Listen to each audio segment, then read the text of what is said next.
Hi, I'm Noah Bombard, and here's what's happening in the ET Newsroom Tuesday, March 30th. Of course, flooding continues to be the big question today. We reported yesterday that the National Weather Service was predicting some pretty massive flooding in the area. Now, that prediction has been taken down a notch or two, and the big question today is, are we going to dodge the bullet on this? Now, flooding levels for the various rivers have been downgraded. The Merrimack River in Haverhill is expected to have minor flooding. The Spigot River at Methuen is expected to have minor flooding. In fact, the only river that's still expected to have moderate flooding is the Shawshene River down by the Wilmington line. Now, we're going to have our flood blog up. The flood blog is actually up right now that you can check out. If there are any road closures or anyone is asked to evacuate, we'll update that information right on the blog. So you can find that on the homepage, and feel free to chime in with your own concerns or your own reports of what's happening in your neighborhood.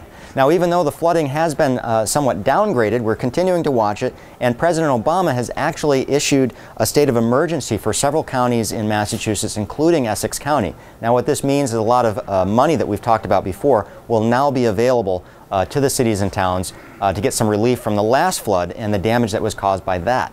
Now, yesterday we had the story of a 2-year-old that was found in horrible conditions in an apartment in Haverhill. The mother of that 2-year-old was arraigned in court yesterday, and the ET staff were there covering that.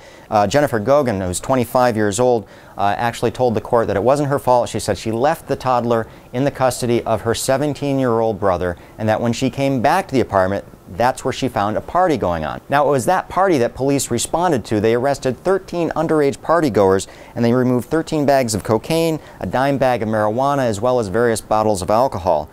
Police say it was about 40 degrees in the room where the 2-year-old was being kept. Again, Gauguin's lawyer says that wasn't the case. However, police say emphasized at the arraignment yesterday they were not exaggerating the conditions. They described the conditions that the kid was kept in as unthinkable. Now, to complicate the situation, the 2-year-old was actually on a feeding tube. Police say that the baby was actually born premature, and that's why the baby had a feeding tube.